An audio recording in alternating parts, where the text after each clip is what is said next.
साहब जनाजा की नमाज में एक सलाम फेरना या दो सलाम फेरना चाहिए? बराए करम जवाब दीजिए।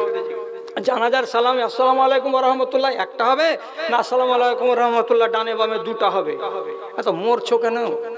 মরবার আগে কি পাকা হয় পিঁপড়ার মতো? তাই দুটা পৃথিবী বিখ্যাত হাদিসের পণ্ডিত তিনি কে? তিনি হচ্ছেন আলবানী। আলবানী রহমাতুল্লাহ আলাইহি উনি উনার কিতাবের ভিতরে কিতাবুল জানাইজের ভিতরে লিখে রেখেছেন একদম সহি কথা, সহি কথা। দুটো হাদিসই সহি, একদিকে সালাম ফেরার হাদিসও সহি আর দুদিকে সালাম ফেরার হাদিসও সহি। আর লেখা আছে কি তাসলিমাতুল জানাজাতে মিসলু তাসলিমাতি সলাতে, জানাজার নামাজের সালাম এই 5 ওয়াক্তের নামাজের সালামের মতো। তাহলে কয়টা হয়? দুটো হয়। আর এক হাদিস আছে সাল্লামা তাসলিমাতান, রাসূলুল্লাহ একটা সালাম দিলেন। এর মানে কি এক সালাম করাও জায়েজ, দু সালাম করাও জায়েজ। এখন তোমার চুল কানে কেন লাগলো যে আমি আজ থেকে এক সালাম করব? তাহলে বড় আলেম বলবে না ওটা হাদিস কমজোর, চলবে না। তুমি বেশি বিদ্বান না, আল্লামা আলবানী বেশি বড় বিদ্বান। উনি হাদিসের মুহাক্কিক, উনি পণ্ডিত, 20 শতাব্দীর সবচাইতে বড় মুহাদ্দিস। উনি বলছেন দুটাই হাদিস সহিহ রে বাবা। আপনার মন লাগে দুই সালাম দেন আর আপনার মন লাগে এক সালাম দেন। এখন কত জায়গাতে মারামারি হয়েছে জানেন? এক জায়গাতে বিদেশে একটা আলেম এসে লোকেরা বলছে কে এটা জি? বলছে যে মারা গেছে ওর আপন খালু হলো, এটা মুর্শিদাবাদের খুব বড় আলেম দিন, ওকে জানাজা পড়াল। এই জানাজা পড়ালছে, কত বড় আলেম দিন, কিচ্ছু বলা নাই কহা নাই। এরকম করে জানাজা শেষ কেন বলছে আসসালামু আলাইকুম ওয়া রাহমাতুল্লাহ, থেমে আছে। আর পাবলিক বুকে হাত বেঁধে এখনো খাড়িয়ে আছে। হ্যাঁ তা আর এক সালাম দিবে না নাকি? হ্যাঁ আসসালাম দিবে না নাকি? হ্যাঁ ওরা ওরা এক লেখলে আসসালামু আলাইকুম ওয়া রাহমাতুল্লাহকে ছেড়ে দিয়ে। আচ্ছা কে আছে এটা? কে আছে? পাবলিক। আপনি ওকে রেহাই দিবেন? কে আছে এটা জি? কোথাকার মৌলবি আছে জি? ও শালা এক সালাম কেন দিল, দু সালাম কেন দিল না? ঘর তো শালাকে লিয়াই তো ঠালাকে আমাদেরকে মৌলবি এই হলো আর হ্যান হলো। আচ্ছা এখন পাবলিকের মুখে গালি নয় কিন্তু প্রবাদ, এটা ভাষা আমাদের কি কোন ঠেকারি সালা মৌলবি আছে ভাই লিয়াই তো। এই যে সালা সালা শুরু হলো, উচিত ছিল জায়গার লোকটিকে আগে জানিয়ে দেওয়া, ভাই আমি আজকে এক সালাম দিয়ে জানাজার নামাজ পড়াবো, তাহলে লোকেরা বিভ্রান্তিতে পড়তো না। আর বলেনি করে দিল। এখন এইখানে একটাই সালাম আছে, ধরেলেন এই চাঁচকিতে আঞ্জনাতে আমি এসেছি, তা আমাকে বলে দিতে হবে আগে যে ভাই আমি জানাজার নামাজ পড়াচ্ছি কিন্তু আমি ভাই দু সালাম দিব। আপনারা জেনে নিলেন। এবার তখন হবে কি আসসালামু আলাইকুম ওয়া রাহমাতুল্লাহ, আসসালামু আলাইকুম ওয়া রাহমাতুল্লাহ, ঝগড়া হবে না? এগুলো নিয়ে কত কাটাকাটি আর মারামারি আর পিটাপিটি হলো। যাই হোক, দুটোই সালাম জায়েজ, যেটা আমল করবেন সেটা জানিয়ে করবেন, লোক যেন জানতে পারে। রসুল ইমাম সাহেব জর্দা পান খেলে তার পিছনে নামাজ হবে কি?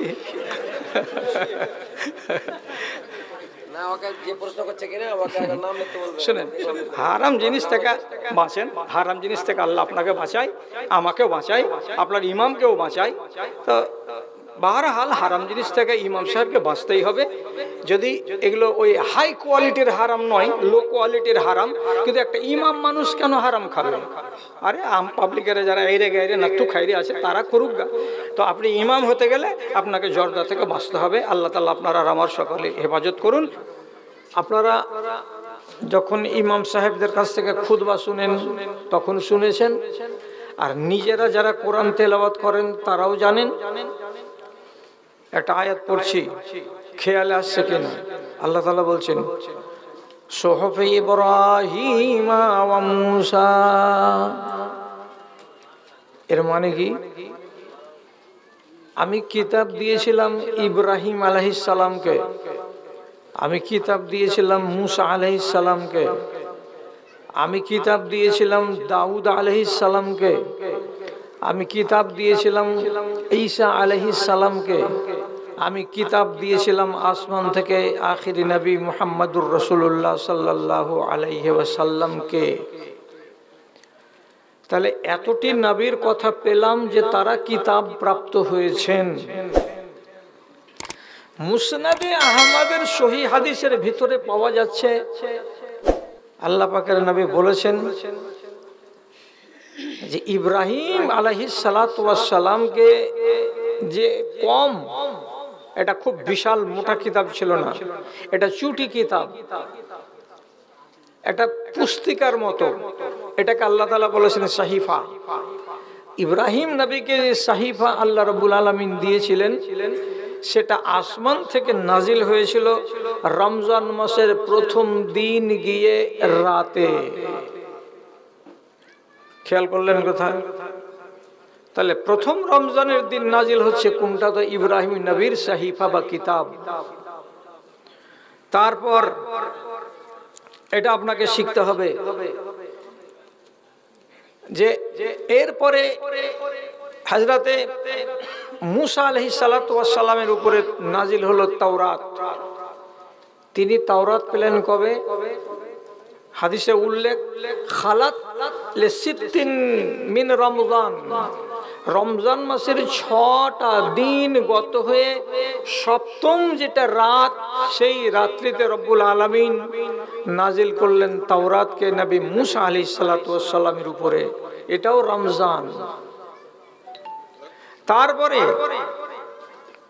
আল্লাহ রাব্বুল আলামিন 13 রমজানের দিন গিয়ে রাতের বেলায় নাজিল করলেন হযরত ঈসা আলাইহিস সালামের উপরে ইনজিল শরীফ।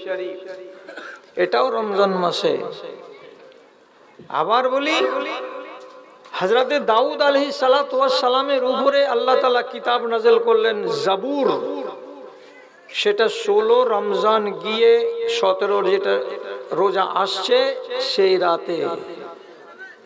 এটাও রমজান।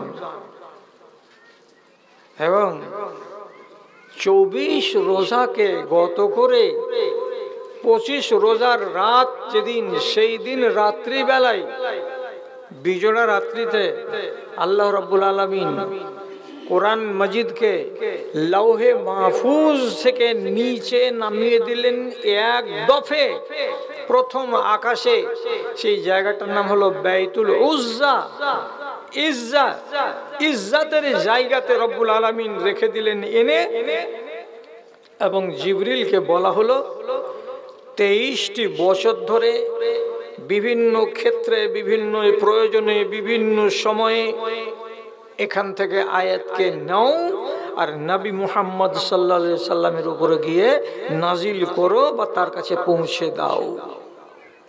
তাহলে আমার মুসল্লি ভাইরা, আপনারা জানতে পারছেন যে এই মাসেই এলো ইব্রাহিম নবীর কিতাব, এই মাসেই এলো দাউদ নবীর কিতাব, এই মাসেই এলো নবী মুসার কিতাব, এই মাসের ভিতরেই নাজিল হলো নবী ঈসা আলাইহিস সালামের কিতাব, এই মাসের ভিতরে নাজিল হলো আল্লাহর পক্ষ থেকে আসা কোরআনে মাজিদ আমার নবীর উপরে। তাহলে আপনি বলেন যে এই মাসটার মতো মহান মাস আর কোনটা আছে আপনার নজরে? আপনি নিজে একবার বিচার করেন। কেন মহান নয়? কেন মহান নয়? আল্লাহ তাআলা নিজে বলছেন, কিতাবুন আনজালনাহু ইলাইকা লিতুখরিজান নাসা মিনাজ জুলুমাতি ইলান নূর। এই কিতাবখানা আপনার উপরে নাজিল করলাম এই জন্য যে আপনি এই কিতাবখানা পড়ে মানুষকে অন্ধকার থেকে হাত ধরে টেনে নিয়ে আসবেন আলোর দিকে। মানুষ অন্ধকারের গহ্বর থেকে উঠে চলে আসবে কোন দিকে? তো উজ্জ্বলের দিকে, আলোর দিকে, মানে জান্নাতের দিকে। আমি এই জন্য আপনার কাছে এই কিতাবটাকে পাঠালাম। আপনি নিজে ঠান্ডা মাথাতে একবার ফয়সালা করে বলুন, যদি আল্লাহ রাব্বুল আলামিন এই কিতাবখানা না দিতেন তো আবু বকর সিদ্দিকের মতো শ্রেষ্ঠ মানুষ উম্মতে মুহাম্মাদির ভিতরে, যার ঈমানকে এক পাল্লায় রেখে আর সারা জগৎবাসীর ঈমানকে আরেক পাল্লায় রেখে যদি ওজন করা যায় তো নবীজি বলছেন লা রাজাহাত, আবু বকরের ঈমানের পাল্লাটা ভারী হয়ে যাবে। এত বৃহৎ ঈমানের মানুষটা, তিনি আলোর দিশা পেতেন। যদি কোরআন না থাকতো পেতেন না, তিনার জিন্দেগিটা বরবাদ হয়ে যেত। হযরতে উমরের মতো জলিলুল কদর সাহাবী যে লোকটা দুনিয়াতে বসে বসে একটা ভাবনা ভাবে আর ওর ভাবনাটাকে আল্লাহ রাব্বুল আলামিন আরশে আজিম থেকে কোরআনের আয়াত বানিয়ে দুনিয়াতে পাঠিয়ে দিচ্ছেন, তাহলে তার মস্তিষ্ক কত উর্বর এবং তার মগজকে রব্বুল আলামিন কত তীক্ষ্ণ করেছিলেন এবং তাকে আল্লাহ তাআলা কত জ্ঞান দিয়েছিলেন, এটা অনুমান করতে পারেন আপনি? সেই মানুষটার মতো লোকটা কি ঈমান পেত? ও অন্ধকারে ডুবে থেকে যেত যদি কোরআন মাজিদ না আসতো। আশারায়ে মুবাশশারা, যে সমস্ত লোকগুলোকে আমরা বলি এরা 10 জন জান্নাতি, এরা সমস্ত, এদের আগেকার ইতিহাসকে আপনি পড়ে দেখবেন, এদের বাপ মুশরিক, এদের মা মুশরিক, এদের বংশ মুশরিক, এরা সবাই হলো বুত পূজারী, এরা মাটির খোদাকে বিশ্বাস করা লোক। আর বুতের পূজা করে করে করে করেই হঠাৎ করে নবীজি যখন তাদের সামনে কোরআনের কথা তুললেন, তখন পরিবর্তন হয়ে গেল মিজাজ, পরিবর্তন হয়ে গেল সমাজ, পরিবর্তন হয়ে গেল চিন্তাধারা। কে বদলালো? আল্লাহর কিতাব। আল্লাহ তাআলা নিজে বলছেন লিতুখরিজান্নাসা মিনাজ জুলুমাতি ইলান নূর। তাহলে যেই কিতাবখানি রমজান মাসে এলো মানুষের কল্যাণের স্বার্থে, অন্য মাসে রব্বুল আলামিন দিলেন না, তাহলে এই মাস মহান নয় তো আর কোনটা মাস মহান? এই জন্য রাসূলুল্লাহ খুতবা দিতে গিয়েই মানুষকে বলেছেন, এই মানুষেরা একটু সাবধান হও, একটু সতর্ক হও, একটুখানি প্রস্তুতি নাও। তোমাদের সামনে একটা বিশাল বড় মাস চলে এসেছে। এর বিশাল মানে কি? এর ফজিলত অনেক, এর গুরুত্ব অনেক, এর বৈশিষ্ট্য অনেক। যেদিক দিয়ে বিচার করবে এই মাসকে, অন্য মাসের তুলনায় তোমরা আগে পাবে, একে পিছে পাবে না। কাজে এর প্রতি তোমরা সজাগ হও। ভাইরা আমার, অনেক বৈশিষ্ট্য, তার ভেতরে একটা বৈশিষ্ট্য আপনাকে বলি, খেয়াল করুন। আল্লাহ রাব্বুল আলামিন নাই বলছেন ইন্না আমালা বানি আদমা, বানি আদমের আমল, আপনি যেটাই করবেন, টাকা পয়সা দান করলেন, 2 রাকাত নামাজ পড়লেন, কোনো মিসকিনকে কোনো খেতে দিলেন, কিছু করলেন, যে ধরনের একটা ভালো কাজ করেন, তো নবীজি বলছেন ওকে সওয়াব দেওয়া হয়। কতটি দেওয়া হয়? মিন আশরে আমসালিহা ইলা 700 যায়ফিন, 10 দেওয়া হয়, কাউকে 10 থেকে বাড়িয়ে 100 দেওয়া হয়, কাউকে আবার 200 দেওয়া হয়, কাউকে ওই নেক কাজটার ফজিলত বা সওয়াব 600 দেওয়া হয়, এমনকি দিতে দিতে 700 পর্যন্ত তাকে দেওয়া হয়। একটা নেকি করলাম, 10 থেকে পেতে পেতে পেতে পেতে আমার ইখলাস, আমার পবিত্রতা, আমার নিয়ত, বিভিন্ন গুণের বৃদ্ধিতে ওই সওয়াবটা 10 থেকে 700 পর্যন্ত যেতে পারে। তো ঠিক তেমনি হওয়া উচিত। আমি একটা রোজা রাখলাম, তো আল্লাহ তাআলা আমাকে একটা রোজার সওয়াব 700 পর্যন্ত দিবেন, এটা তো নিয়ম হয়ে গেল। কিন্তু রব্বুল আলামিন বলছেন, আল্লাহর নবীকে বলছেন কি, ইল্লাস সাওম, ও লোকেরা সাদকার সওয়াবটাকে 10 থেকে 700 করো, নামাজের সওয়াবটাকে 10 থেকে 700 করো, সত্য কথা বলার সওয়াবকে 10 থেকে 700 করো, কাউকে মিথ্যা অপবাদ না দেওয়ার নেকিটাকে 10 থেকে 700 করো। ঠিক আছে, কিন্তু রোজাটাকে তোমরা এমন হিসাব করিও না, ইল্লা সাওম, রোজাকে অঙ্কের ভেতরে রাখিও না। কেউ যদি রোজা করে তো তাহলে তাকে 10 থেকে 700 নেকি দেওয়া যাবে, এটা কথা নয়। কত হবে আল্লাহ? ওই যে রোজাটাকে ছেড়ে দাও, তোমরা হিসাবের ভেতরে আনিও না। তো কি করতে হবে তাহলে? এটা আমরা তো শুনবো, জানতে চাইবো যে রোজার সওয়াব কত। আল্লাহ তাআলা বলছেন ফাইন্নাহু লি ওয়া আনা আজজি বিহি, রোজাটা হলো একমাত্র আমার জন্য, রোজাটা হলো একমাত্র আমার জন্য। সুতরাং আমি জানি আমার বান্দার রোজার সওয়াব কত দিতে হবে, 700 দিতে হবে না 7000 দিতে হবে না 7 লক্ষ দিতে হবে, ওটা আমার উপরে ছেড়ে দাও, আমি বুঝে নেব। আল্লাহু আকবার। রোজার বেলাতে আল্লাহ তাআলা কি বলছেন? এটা আমার।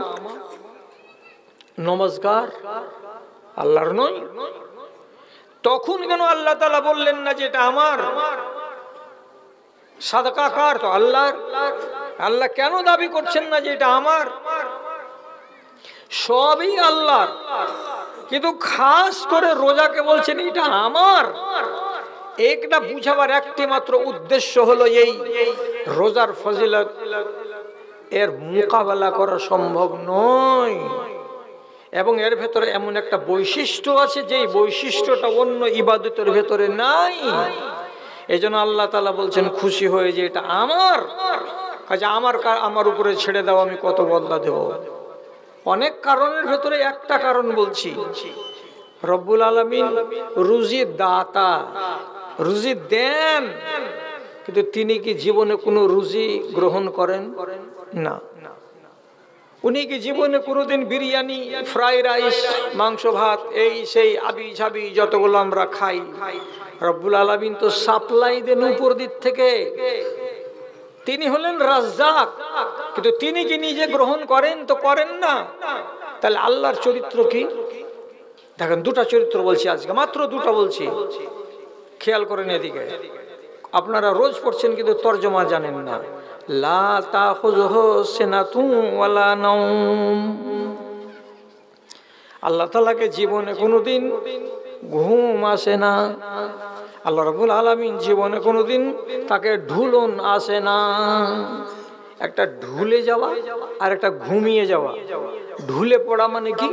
বসে বসে এমনি করে একটু করে চোখ লেগে গেলে মানুষ কি করে? ঝুঁকে। আল্লাহকে এটাও হয় না।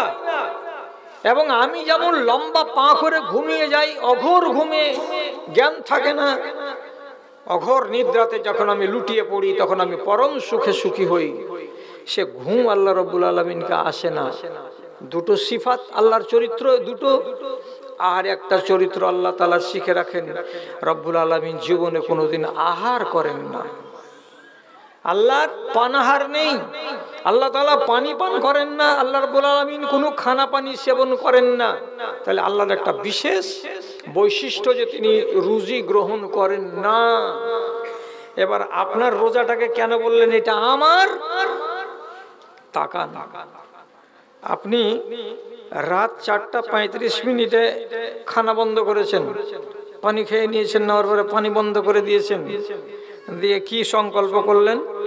ইনশাআল্লাহ সূর্য ওঠা থেকে শুরু করে জোহর পর্যন্ত, জোহর থেকে নিয়ে আসর পর্যন্ত, আসরের পর থেকে নিয়ে 5:45 পর্যন্ত এর লম্বা সময়ের ভেতরে আমি পানি পান করব না, আমি খানা গ্রহণ করব না। না খেয়ে থাকবেন বলে আপনি সংকল্প করলেন। না খেয়ে থাকা কার স্বভাব? 5 মিনিট আগে বললাম, আল্লাহর স্বভাব। আল্লাহ তো অনাদি অনন্তকাল থেকে এই চরিত্রের উপরে বিদ্যমান। উনি রুজি গ্রহণ করেন না, উনি খানা খান না। আমি আল্লাহ রাব্বুল আলামিনের ওই সিফাতটাকে ধারণ করতে গেলাম, আমিও খাবো না, আমিও পানি পান করব না।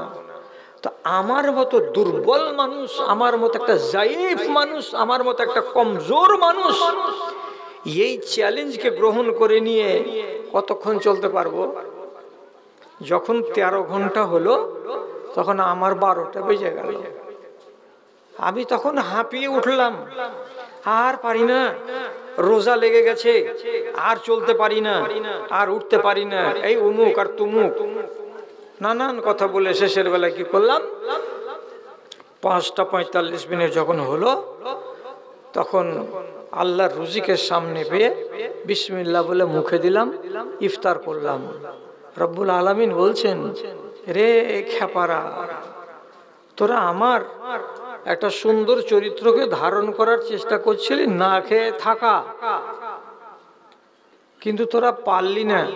কেন যে তোরা কমজোর। আমি কোরআনে বলেছি খোলেকাল ইনসানু দয়ীফা, আমি মানুষকে তৈরি করেছি একেবারে দুর্বল করে। তো তোর মতো এই দুর্বল মানুষটা যখন আমাকে 12 ঘন্টা 13 ঘন্টা না খেয়ে দেখিয়ে দিলি, আমার স্বভাবের খানিকটা তোদের ভেতরে ধারণ করার ক্ষমতা দেখতে পেলাম, তার জন্য আমি খুশি হয়ে তোদের উপরে সন্তুষ্ট হয়ে আমি আজ তোদেরকে সার্টিফিকেট দিয়ে বলছি এ রোজা আমার, এই রোজা আমার। অতএব এর বদলা যা দিতে হবে আমাকেই দিতে হবে। আমি জানি আমি আল্লাহ, আমি কাকে কতটা দেবো আর আমি কাকে কতটা দেব না। তোমাদেরকে এখানে এই অঙ্ক ফলাতে হবে না। তাহলে ফজিলত কত এই মাসের। আবার বলি আপনাকে একটা কথা মাথায় রাখেন, হাদিস বড় দামি দামি হাদিস, যেগুলো প্রসিদ্ধ হাদিস আমাদের সামনে আছে সেগুলো হলো 6খানা। এর আড়ালে আরো হাদিস আছে সুন্দর সুন্দর, যেগুলো সহিহ হাদিস। এগুলো বহু আলেম পড়েন না, আর না পড়ার কারণে যখন কাউরে মুখ থেকে শুনতে পাই কোনো নতুন কথা, তখন বলে হ্যাঁ যা তা কথা, এগুলো হাদিসে নাই, এগুলো জয়ীফ কথা, এগুলো দুর্বল কথা, এগুলো কথার কোনো ভিত্তি নেই, এই বলে আপনাকে বিভ্রান্ত করার চেষ্টা করে। কিন্তু আপনাকে আমি বলছি আল্লাহর কসম খেয়ে যে আপনি বিভ্রান্ত হবেন না। আর আপনাকে বলছি সহি কথাটাই, সহি কথাটাকেই শুনেন, আর সহি কথাটাকে শুনে হেফাজত করেন, জাল কথাটা নয়। সেটা হলো এই 7টি জায়গা আছে, যেই জায়গাতে আপনি যদি শুধু এমনি করে আল্লাহ তাআলার কাছে নিজের গুনাহগার মানুষ হিসাবে হাত দুখানাকে তুলে খালি মার্জনা চান রব্বুল আলামিনের কাছে, তাহলে সেই জায়গা 7টা গ্যারান্টেড আপনার মার্জনা হবে। কিন্তু এমন একটা জায়গার কথা আজকে আপনাকে বলছি, সেটা ওই 7 জায়গা থেকে আলাদা। উদাহরণ, সহিহ হাদিস আল্লাহ তাআলা নবী বলছেন শেষ রাতে সারা জগৎ যখন ঘুমাবে, তখন যদি কোনো একটা মানুষ নিজের বিছানাকে ত্যাগ করে ঘরের ভেতরে হোক অথবা মসজিদে হোক 2 রাকাত সলাতুল হাজা দরকারের নামাজকে পড়ে নিয়ে আল্লাহ তাআলার সামনে নিজের খাকসারি প্রকাশ করে এবং ক্ষমা প্রার্থনা করে, তো আল্লাহ তাআলা বলছেন তুমি ক্ষমা পাবে। এটা তো গভীর রাত, 2:30টা 3টা, এটা প্রতি রাত, এটা আলাদা হয়ে গেল। আর একটা বলি, কাবা শরীফের ছবি দেখবেন মোবাইলে, দেখবেন পূব দিকের দেয়ালে এতটা উঁচু পরিমাণ জায়গাতে একটা সোনার পাল্লা লাগানো, কপাট লাগানো, জানালার মতো দেখতে লাগবে, তার নাম হলো মুলতাজাম। ওইখানে যদি এমনি করে আপনি হাত রাখেন আর রাখার পরে নিজের ফরিয়াদ আল্লাহ রাব্বুল আলামিনকে বলতে পারেন, তো মনে মনে ধরে নেন আমি আল্লাহ তাআলার দরবারে এসে আল্লাহর সামনে দাঁড়িয়ে আমি মনের কথা বলছি। সুতরাং গ্যারান্টি যুক্ত কথা যে আপনার ওইখানে মাগফিরাত এবং আপনার কামনা পূর্ণ হবে। সবটি বলবো না, খালি আপনাকে নিজের মনের কথাটা বলার জন্য এইটি শুধু ভূমিকা স্বরূপ বলছি। 7 চক্কর যদি সাফা আর মারওয়াকে দৌড়ানো হয়, হজে গেলেও হবে, উমরাতে গেলেও হবে। সাফা মারওয়া দৌড়াতে গিয়ে আপনার শেষ হবে 7ম চক্করটা উত্তর দিকে মারওয়া পাহাড়ে গিয়ে। মারওয়া পাহাড়ে 7ম চক্কর শেষ করার পরে সোজা দক্ষিণ দিকে মুখ না করে একটু কচ করে কাবা পাবেন, এই কচ দিকে তাকাবেন আর দাঁড়িয়ে দাঁড়িয়ে হাত উঠিয়ে আল্লাহ রাব্বুল আলামিনের কাছে যে প্রার্থনাটা করবেন সেটাই রব্বুল আলামিন মঞ্জুর করবেন। এখানে তো আপনাকে 1 লাখ টাকা খরচ না করলে তো ওই জায়গা যাওয়া যাবে না। মিনার মাঠে পাথর মারতে হয় বুতকে, 3 নম্বর বুতের কাছে পাথর মেরে দেওয়ার পর আপনি দীর্ঘ সময় ধরে ওইখানে দাঁড়িয়ে দাঁড়িয়ে মুনাজাত করবেন। আপনার গ্যারেন্টি যুক্ত এগুলো মুনাজাত আল্লাহ কবুল করবেন। 9 তারিখ জিলহিজ্জা মাসের কুরবানির আগের দিন আরাফার মাঠে, ফাঁকা মাঠ, খাঁ খাঁ করছে রোদ, আর আপনি ইহরাম পরে আছেন, মাথা ঢাকতে পাবেন না, বগলের উপর দিয়ে কাপড় আর নিচে সাদা একটা লুঙ্গি আর উপরে সাদা একটা চাদর চাপিয়ে আছেন। জোহরের ঢিলা থেকে নিয়ে মাগরিব পর্যন্ত ওইখানে আরাধনা করবেন। সেই বুক ফাটার কাঠ ফাটা রোদে বুক ফাটা ক্রন্দন যদি আল্লাহ রাব্বুল আলামিনের সামনে করা যায়, আল্লাহ রাব্বুল আলামিন বলছেন এই দোয়া রদ করা হয় না, এগুলো কবুল হয়ে যায়। এটাও তো আপনি লাখ টাকা 4 লাখ টাকা খরচ না করতে গেলে এটা পাবেন না। কেন যে হজের মাঠে আরাফা, হজের কালে আরাফা হবে, তাছাড়া তো আরাফা হবে না। তাহলে আমাদের মতো যারা গরিব শরীফ মুসলমান, আমরা কি একটা সুযোগ থেকে বঞ্চিত হব?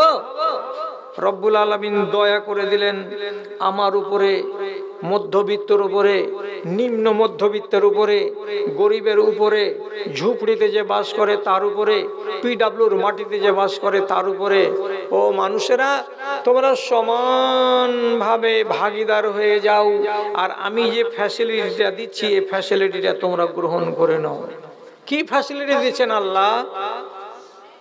এবার শুনেন, নবীজি বলছেন সালাসুন হাক্কুন আলাল্লাহি আল্লাহ ইয়ারুদ্দা লাহুম দুআ।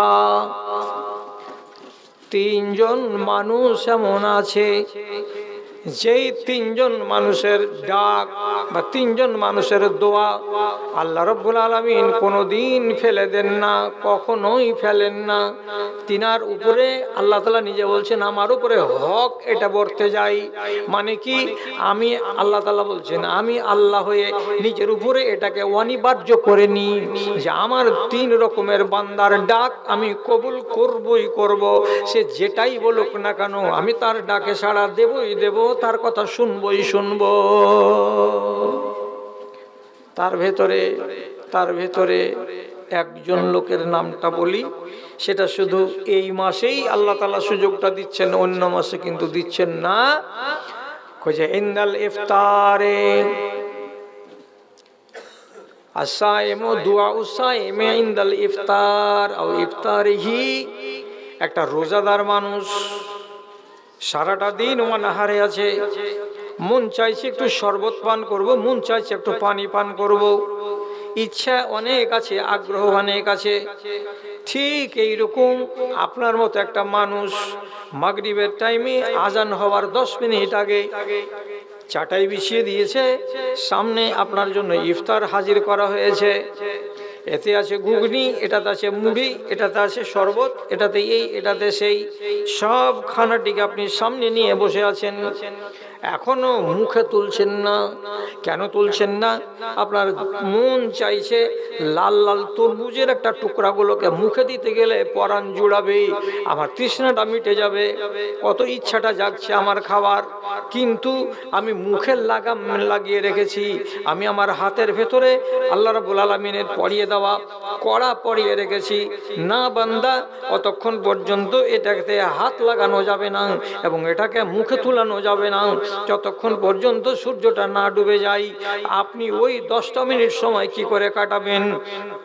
খানাকে হাজির করে নিয়ে শুধু বসে বসে আল্লাহ রাব্বুল আলামিনের কাছে বুদবুদ বুদবুদ করে কি যেন বলছেন। কি দরকার আছে আপনার? কি দরকারটা আছে? আপনি যদি মনে মনে বলেন আয় আল্লাহ আমি দেনাতে ডুবে আছি, তাহলে আপনি রব্বুল আলামিনের কাছে দেনা থেকে মুক্তি চাওয়ার জন্য নিজের বাংলা ভাষাতে দোয়া করুন।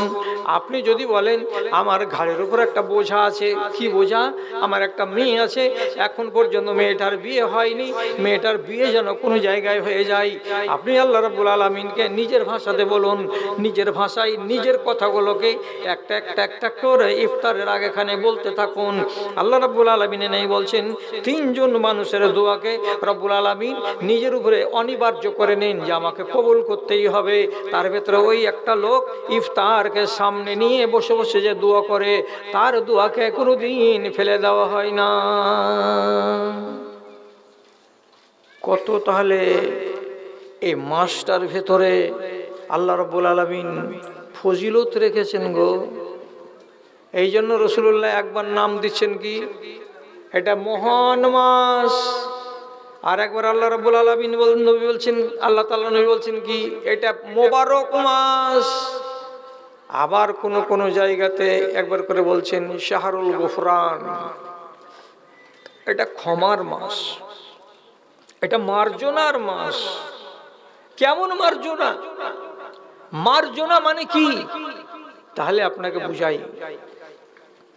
এতগুলো ফ্যাসিলিটি এই মাসে দিলেন, তো আল্লাহ তাআলার নীতি থেকে দুনিয়ার মানুষেরা নীতি শিখেছে।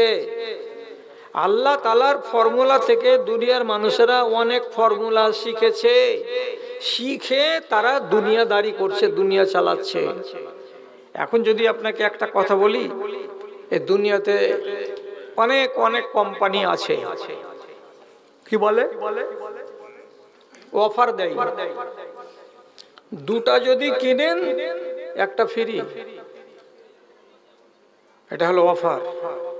পূজার যখন সময় আসবে তখন অনেক অনেক কোম্পানি বলবে কি 200 টাকা যদি রিচার্জ করেন তাহলে 80 দিন নয় 120 দিন আপনাকে রিচার্জের ভ্যালু দেওয়া হবে।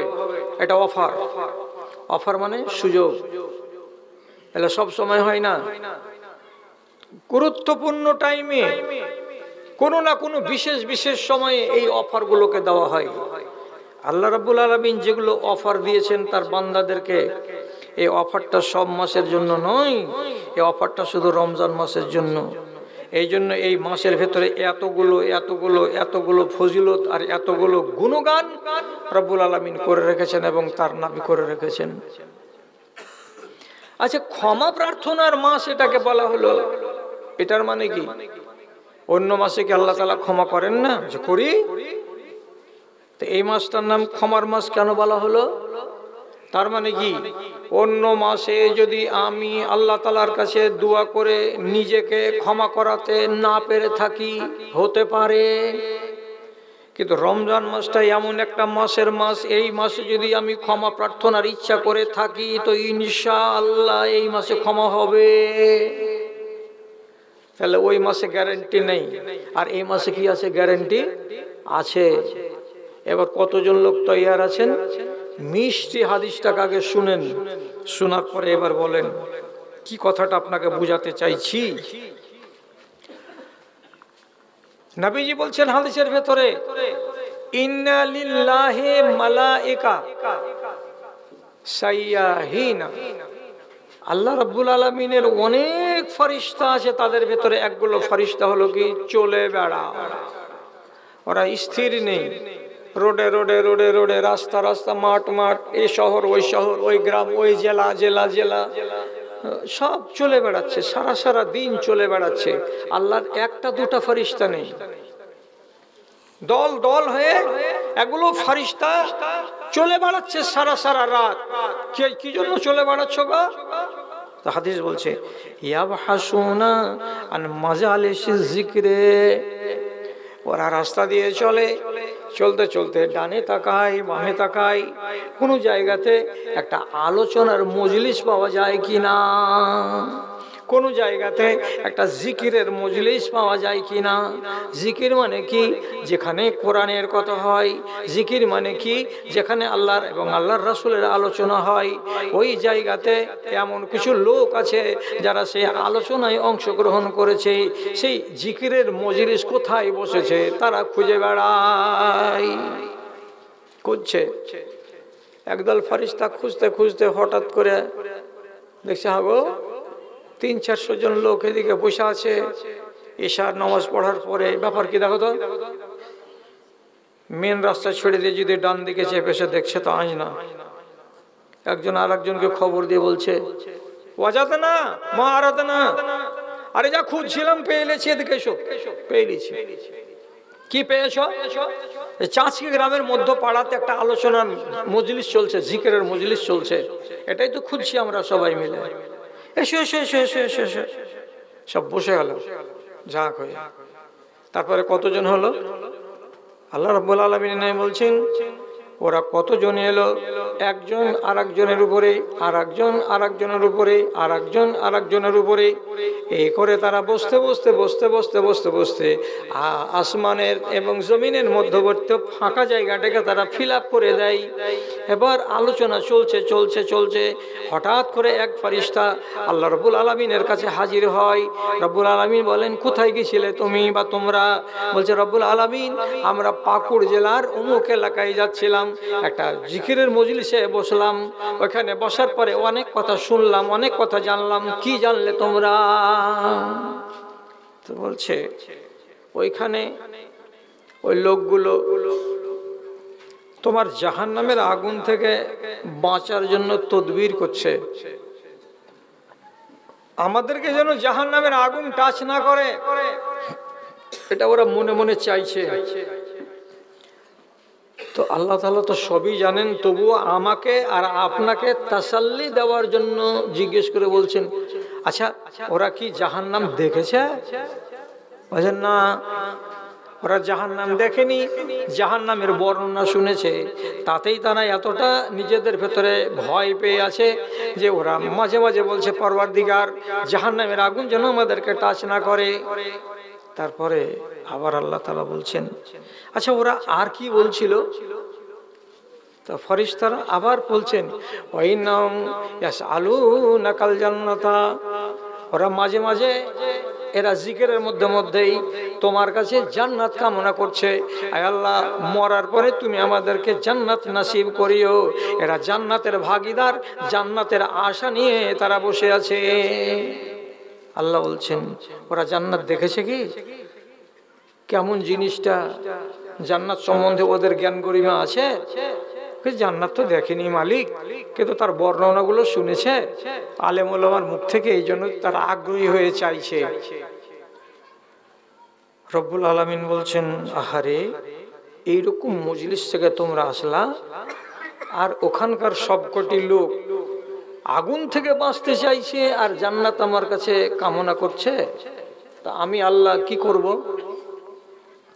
তখন ফেরেশতাদেরকে বলছেন, যাও রে ফেরেশতারা, আমার ওই মজলিসে যতটি বান্দা আছে আমি তাদের ডাকে সাড়া দিলাম, আমি তাদের তামান্নাকে মঞ্জুর করে নিলাম, আমি তাদের যেটা মনের বাসনা কামনা তাকে আমি পূরণ করে দেব, এবং আমি কথা দিলাম আমি আল্লাহ তাদেরকে সব কটি লোককে মাফ করে দিলাম। ওরা কেমন ছিল না ছিল দেখার বিষয় নয়, আমি সব দিকে ক্ষমা করে দিলাম।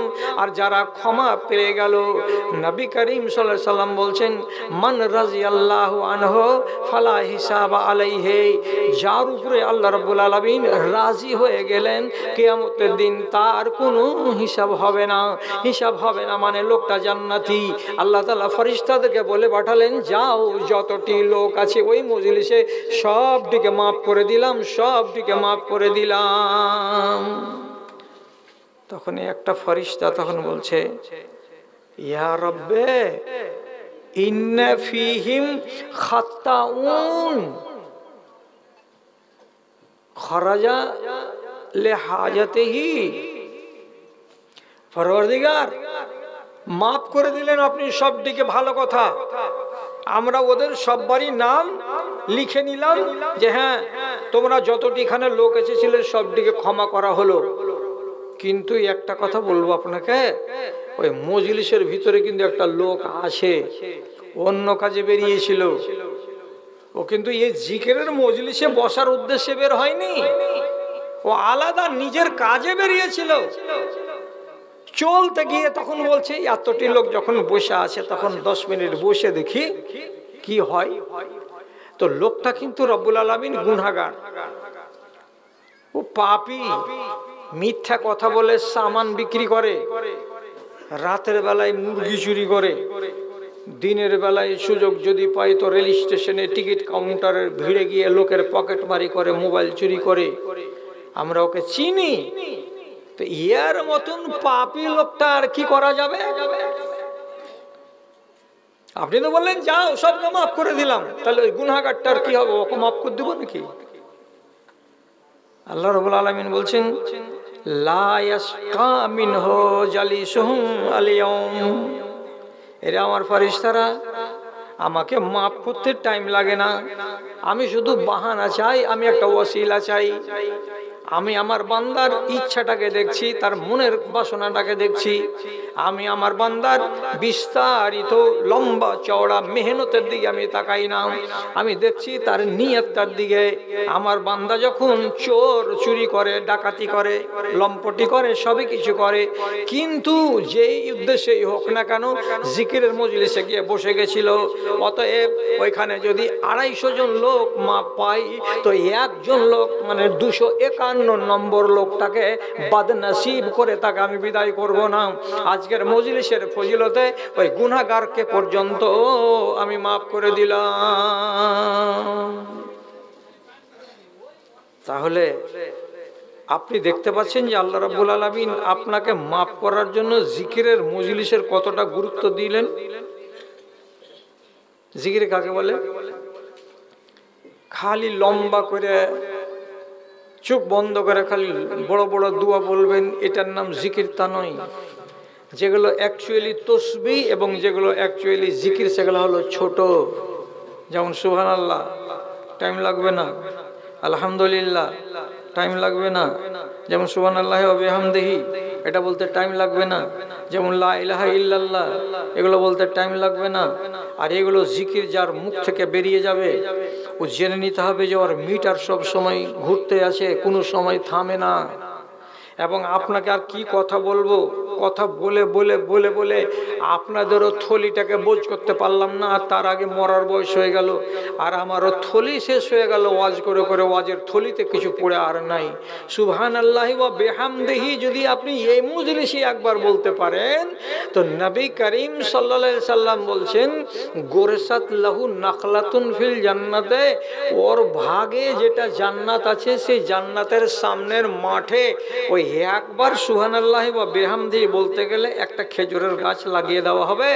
মরার পরে যেদিন জান্নাতে আসবে সেদিন দেখবে যে সারিবদ্ধ খেজুরের গাছ লেগে আছে। কে লাগালছিল? জি আল্লাহ। তুই লাগালছিলে? আমি কবে লাগালাম? আদেশটা তোর, ফেরেশতা আমার, কুদরত আমার, লাগিয়েছিস তুই। কখন লাগালাম? যখনই তুই বলেছিলি সুবহানাল্লাহি ওয়া বিহামদিহি। তুই যদি দিনে 100 বার বলিস তো 100টা গাছ আমি লাগাবো। তুই যদি দিনে 400 বার বলিস তো আমি 400টা গাছ লাগাবো। আপনি তখন নিজে নিজে বলবেন মৌলী সাহেব, এটা যদি 1 লাখ বার হয়ে যায় তাহলে 1 লক্ষটা গাছ আমি কি করব? আপনি কি করবেন? হায় রে পাগল ইনসান, আপনাকে এই দুনিয়ার 10টা দুনিয়ার সমান জান্নাত দেওয়া হবে। এত বিশাল বড় এলাকা। কত বড় এলাকা? এই দুনিয়াটার 10 গুণ বড় দুনিয়া। আপনার নামে শুধু একটা জান্নাতের নামে বরাদ্দ হবে। এবার বলেন আপনি দুনিয়ার কতটি অংশতে গাছ লাগাইতে পেরেছেন? অঙ্ক করেন বসে বসে। আমি একটা হুঁশিয়ার তা নই, এ লোকগুলো এরা শুধু হুঁশিয়ার তা নয়, আপনারাও হুঁশিয়ার। এখানে বসে করুন।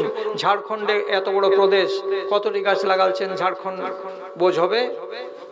ভারতবর্ষের উত্তরপ্রদেশ এত বড় প্রদেশ, মধ্যপ্রদেশ এত বড় প্রদেশ, কতটি গাছ লাগাচ্ছেন?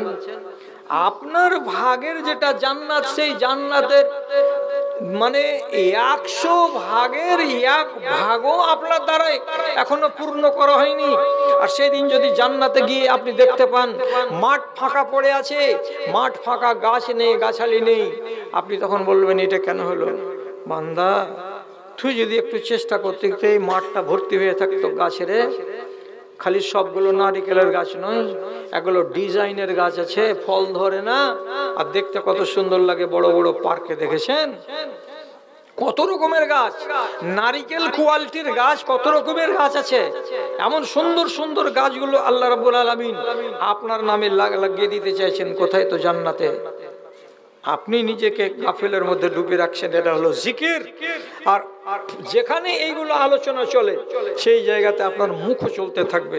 মাঝে মাঝে আপনি একাই বলুন সুবহানাল্লাহ, মাঝে মাঝে আপনি একাই একাই বলুন আস্তাগফিরুল্লাহ। আমি বলতে বলবো সেটা কথা নয়। রাসূল করিম সাল্লাল্লাহু আলাইহি সাল্লাম বলছেন আমার আগের আর পাশের গুনাহ সব মাপ।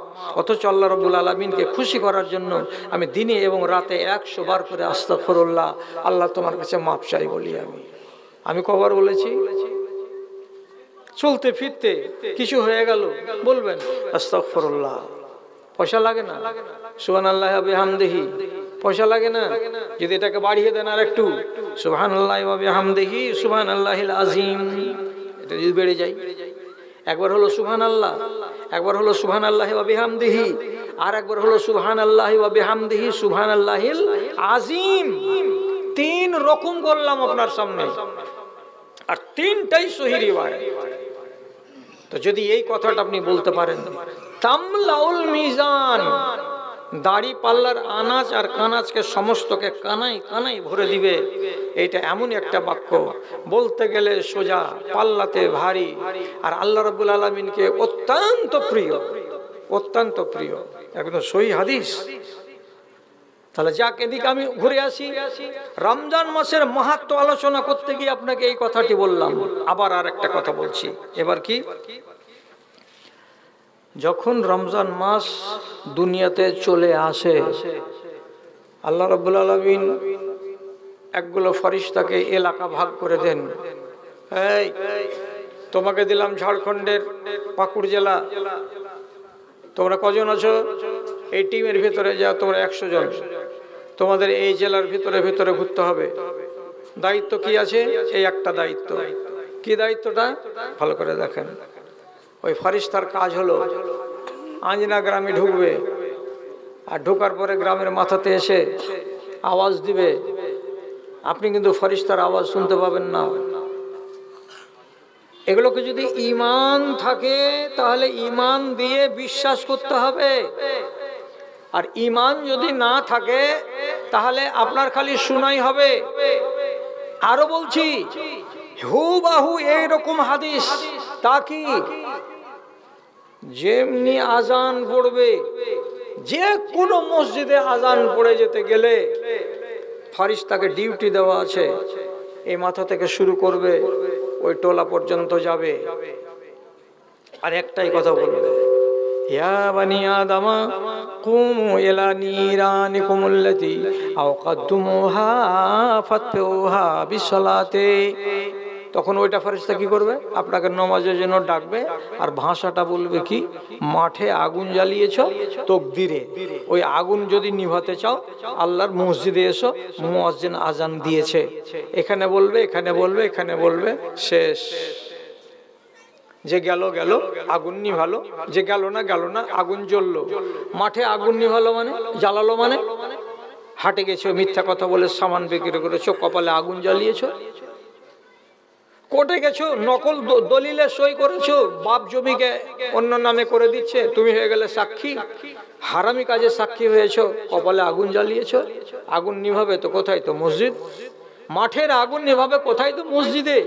এসো নমাজে, কথাটা বলে দিল, আল্লাহর ফেরেশতা চলে গেল। আমরা কারা কারা শুনতে পাই, কারা কারা পাই না? এক বাক্যে উত্তর, আমরা আল্লাহর ফেরেশতার কথাটাকে বিশ্বাস করি, আমরা শুনতে পাই না। আবার একটা হাদিস, এটাই কি, ওই যে মাঠের গ্রামের মুখে এসে আওয়াজ দিয়ে বলছে, কি বলছে? ইয়া বাগিয়াল খায়রে আকবিল ওয়া ইয়া বাগিয়াশ শাররে আকসির ওয়ালিল্লাহি উতকাউম মিনান নার। কি বলছে ফেরেশতাটা?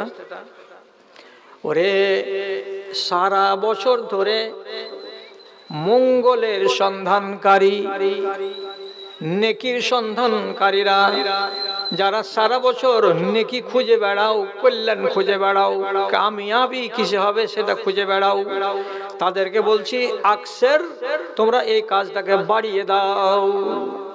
নামাজ কেন পড়ছিলে? আল্লাহর সন্তুষ্টি, ভালো পাবো, মঙ্গল পাবো, নামাজ বাড়িয়ে দাও। টাকা খরচ করছিলে, আল্লাহর সন্তুষ্টি পাবো, টাকা খরচ করা বাড়িয়ে দাও। তুমি সেবা শুশ্রূষা করছিলে জনগণের, কিসের জন্য?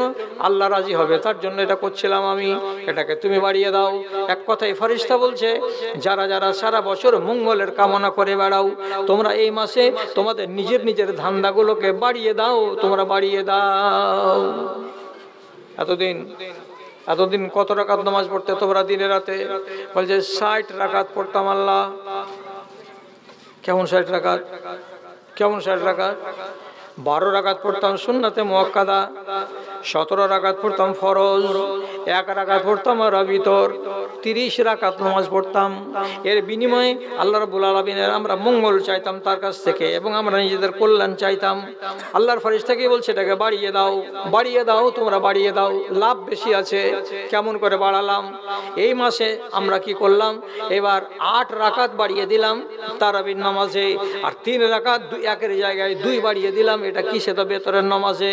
তার মানে আমি নেক কাজে আমি নিজেকে একটু বাড়িয়ে দিলাম। বাড়াও। কেন বাড়াবো?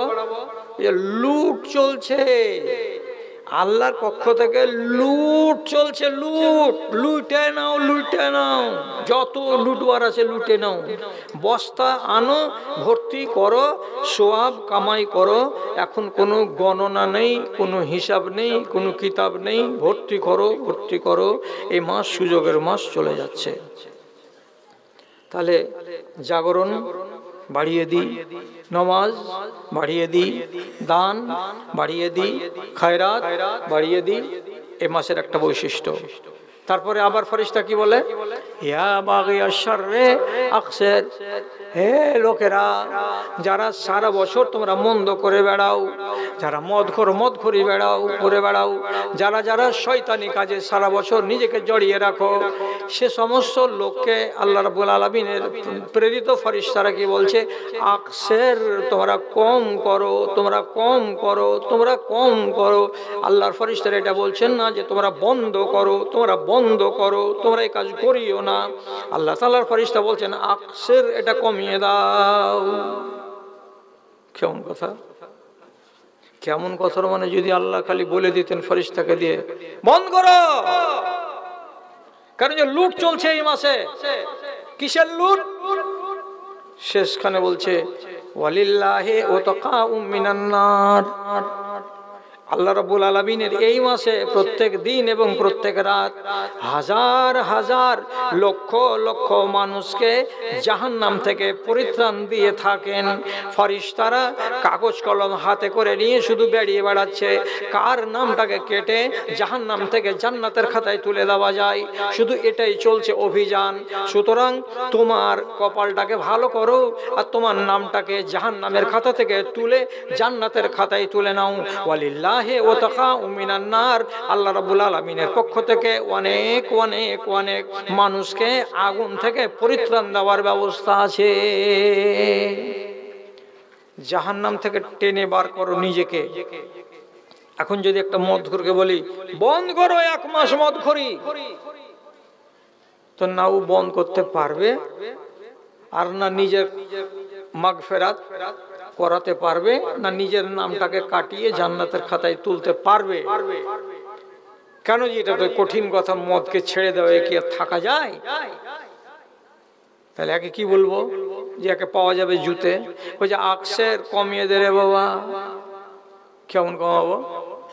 তুমি অন্যান্য মাসে 2 বেলা, সকালে একবার বিকালে একবার, 1 গিলাস সকালে 1 গিলাস বিকালে খেতে।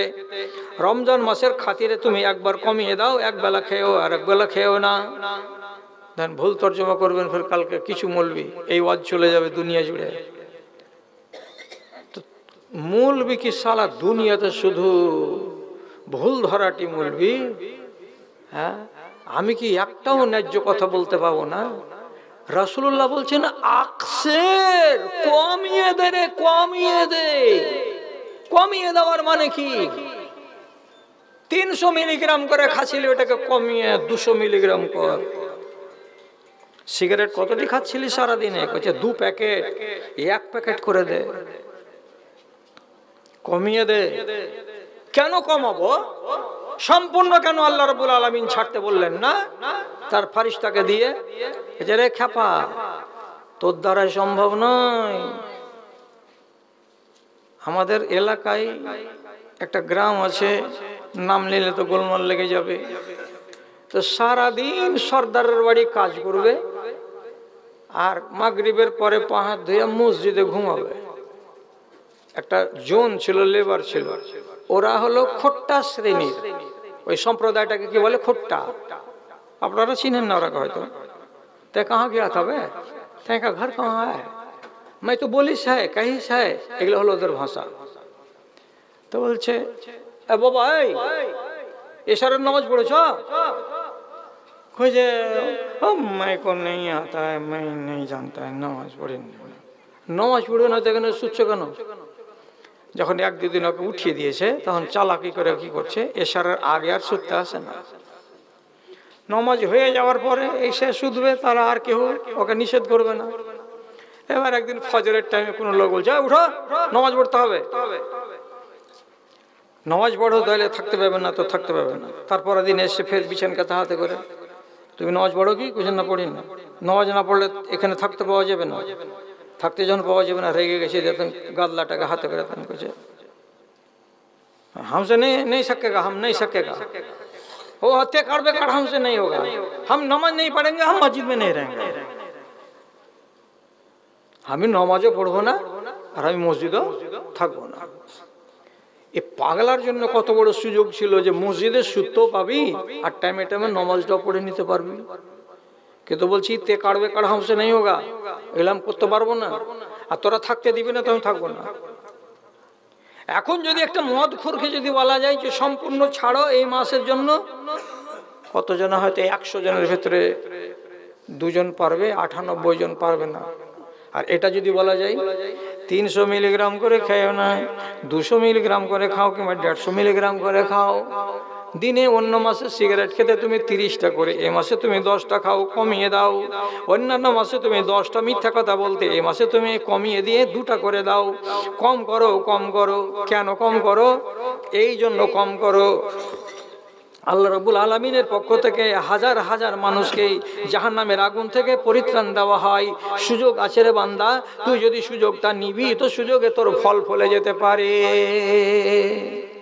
এবার শুনেন, এক মদখোর নামাজ পড়ে না, কিন্তু এটা তো সত্য কথা যে রমজান মাসে মসজিদের নামাজের সংখ্যা বাড়ে, ঠিক কিনা? মেয়ে লোকটা বলছে হাজি, দুনিয়ার লোককে মরার ভয় আছে, তো তোমাকে কি মরার ভয় নাই? নামাজ কেন পড়তে যাও? ইফতারি করলে লোক কি বলবে? যাও নামাজ পড়তে যাও। কোন রকম মাগরিবটা পড়লো, পড়ার পরে এশারের টাইম আর যাবে না। তখন বলছে অমনে ঘুমাচ্ছ কেন? 2 দিন তারাবির নামাজ গুলা পড়ো, আল্লাহ তাআলা যদি তোমার এই তারাবির নামাজটাকে কবুল করে তোমাকে মাপ টাপ করে দেয়। পাহাড় জমিয়ে রেখেছো গুনাহ খাতা করে করে। তো বড় বড় ভাইয়া স্ত্রীটার কাছে কাবু হয়ে যায়, তো কি করব, তাহলে যাই। এবার আসছে ঠেলাতে পড়েও তারাবি পড়তে। তারাবি যখন পড়া হয়ে গেছে, কষ্ট হোক জানটাতে, তবুও পড়লো। পড়ার পরে খেয়াল করেন কথাটার দিকে। এবার ইমাম সাহেব 3 রাকাত বেতর পড়া যখন হয়ে গেল, তো হচ্ছে যখন 3য় রাকাত, রুকু থেকে উঠলো। ওঠার পরে সামি আল্লাহু লিমান হামিদা কথাটা বললো। বলার পরে মাঝে মাঝে মাঝে মাঝে কুনুত করবে। রোজ করবে এমন কথাটা নয়, আর যদি না করে তো গুনাহ হয়ে যাবে এমন কথাটা নয়। মাঝে মাঝে কি করবে? কুনুত করবে। কথাটা বুঝেন কি বুঝেন না? কুনুত করা। রুকু থেকে উঠে ইমাম সাহেব কি করবেন? এমন করে হাত তুলে দিবেন, আপনারা সবাই মিলে হাত তুলে দিবেন, ইমাম সাহেব দোয়া করবেন। আর আপনারা যারা যারা দোয়াটা জানেন তো তার সাথে সাথে বলতেও পারবেন, অথবা যদি না জানেন তো উনি যেখানে যেখানে থামবেন সেই জায়গাটাতে আপনি শুধু একা একাই ওইখানে আমিন বলে নেবেন। এবার ইমাম সাহেব কি করছেন? দোয়া করছেন, আল্লাহুম্মা গফিরিল মুসলিমিনা ওয়াল মুসলিমাত ওয়াল মুমিনিনা ওয়াল মুমিনাত। কুনুতের প্রথমেই দোয়াটা আছে কি? বা দ্বিতীয়ত যদি কেউ করে দেয় তো তাও করতে পারে। আগে করে দেবে কোনটা? আল্লাহুম্মা হাদিনি ফিমান হাদাইত ওয়া আফিনি ফিমান আফাইত ওয়া তাওয়াল্লানি ফিমান তাওয়াল্লাইত। দোয়াটা শুরু করে দিবে। এই দোয়ার ভেতরে যদি কোনো এক জায়গায় ইমাম সাহেব শুধু বলে আল্লাহ তুমি সমস্ত মুসলমানগুলোকে মাফ করে দাও, আল্লাহ তুমি সমস্ত মুমিনগুলোকে মাফ করে দাও, তাহলে বারে বারে কি বলছে? আল্লাহ মাগফিরিল মুসলিমিনা ওয়াল মুসলিমাত ওয়াল মুমিনিনা ওয়াল মুমিনাত। এই মুমিনগুলোকে আল্লাহ তুমি মাফ করে দাও, এই মুসলমানগুলোকে আল্লাহ তুমি মাফ করে দাও। আপনারা সবাই লাইনে দাঁড়িয়েছিলেন, আপনারা লুকিয়ে লুকিয়ে আবার করে বলছেন আমিন। এবার লাভ কি হবে? লাভটা হবে এই, আপনারা আমিন বলার সাথে সাথে যে কোনো নমাজের ভেতরে আল্লাহ রাব্বুল আলামিনের ফারিস্তারা আমাদের সাথে আমিন আমিন বলে। যেখানে আমিনের জায়গা সেখানে আমিন বলে। যেমন গায়রিল মাগদুবি আলাইহিম ওয়ালাদ-দাল্লিন, যেমনি ওয়ালাদ-দাল্লিন হবে আমরা কি বলবো? আমিন। সাথে সাথে মসজিদের ভেতরে এক ঝাঁক ফারিস্তা থাকে, তারাও বলে আমিন। আর নবী করিম সাল্লাল্লাহু আলাইহি সাল্লাম বলছেন ফামান ওয়াফাকা তামিনহু তামিনাল মালায়েকাতে, যে মানুষের আমিনগুলো আল্লাহর ফারিস্তাদের আমিনের সঙ্গে মিলে যাবে, মিলে যাবে। তার মানে আমরা একসঙ্গে 20 জন লোক 50 জন লোক বললাম আমিন, তো আমাদের সাথে সাথে 1000টা আল্লাহর ফারিস্তা ওরাও বলছে আমিন।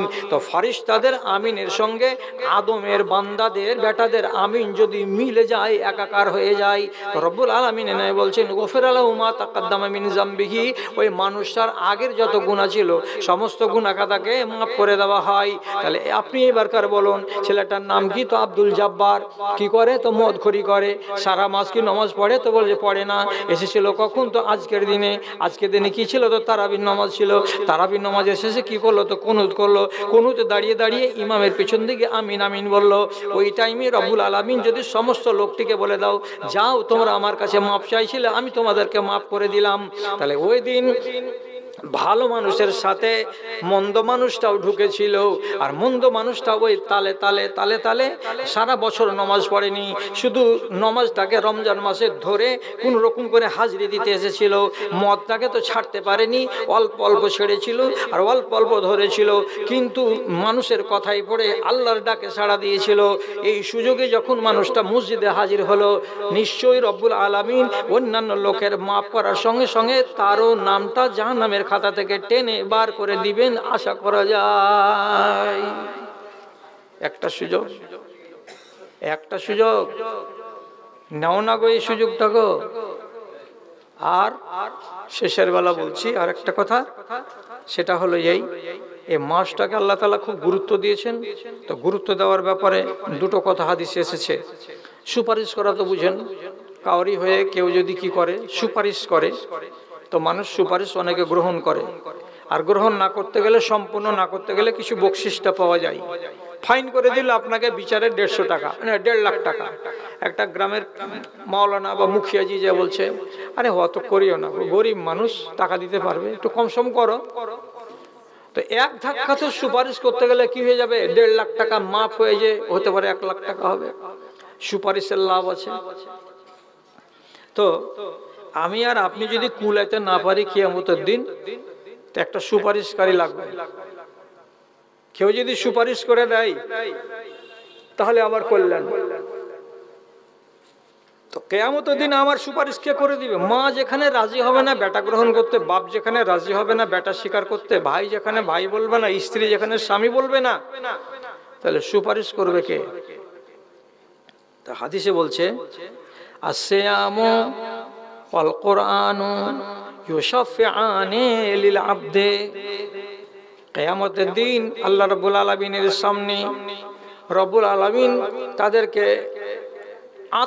তাদেরকে দেহ দান করবেন। কাকে? তো কোরআনের তেলাওয়াত করে। আর কাকে? তো রোজাকে। রোজা নিজের আকৃতি নিয়ে আল্লাহ তাআলার সামনে হাজির হবে এবং কোরআনের তিলাওয়াত সে তা একটা আকৃতি পাবে, সে আকৃতি নিয়ে আল্লাহ রাব্বুল আলামিনের কাছে হাজির হবে। আর যাওয়ার পরে রোজা প্রথমে দাঁড়িয়ে বলবে ইন্নী মানাতুহু তুআমা ওয়াশ শাহওয়াতা ফিন নাহার। পরওয়ারদিগার, এই যে সামনে লোকটা আছে, এই লোকটার জন্য আমি হয়েছি সুপারিশকারী, আমি এর জন্য আপনার কাছে সুপারিশ করতে এসেছি। কি তুমি সুপারিশ করবে?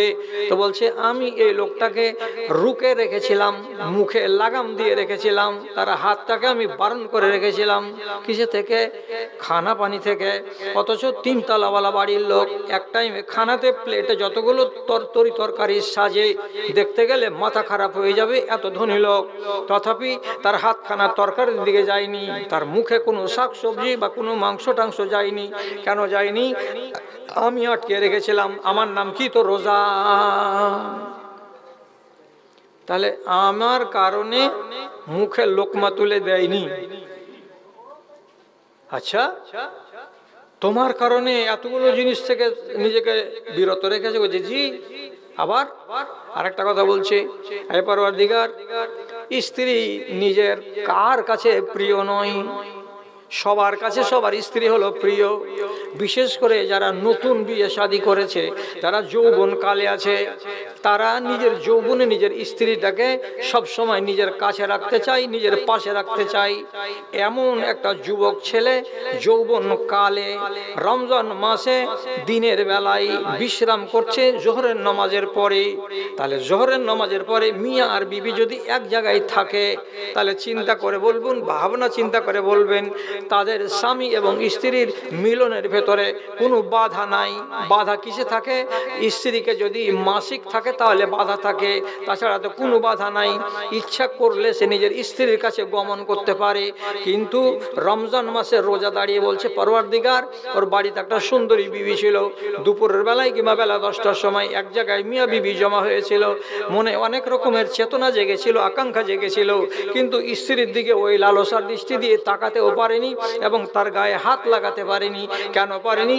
যখনই হাত লাগাতে গেছে, আবার মনের ভেতরে খেয়াল হয়েছে, ওরে আমি রোজাদার, আমি যদি আমার স্ত্রীকে ব্যবহার করি তাহলে আমার রোজাটা নষ্ট হয়ে যাবে, আমার রোজা বরবাদ হয়ে যাবে। আমি রোজাকে বাঁচাবার জন্য স্ত্রীকে ত্যাগ করে দিয়েছি দিনের বেলায়।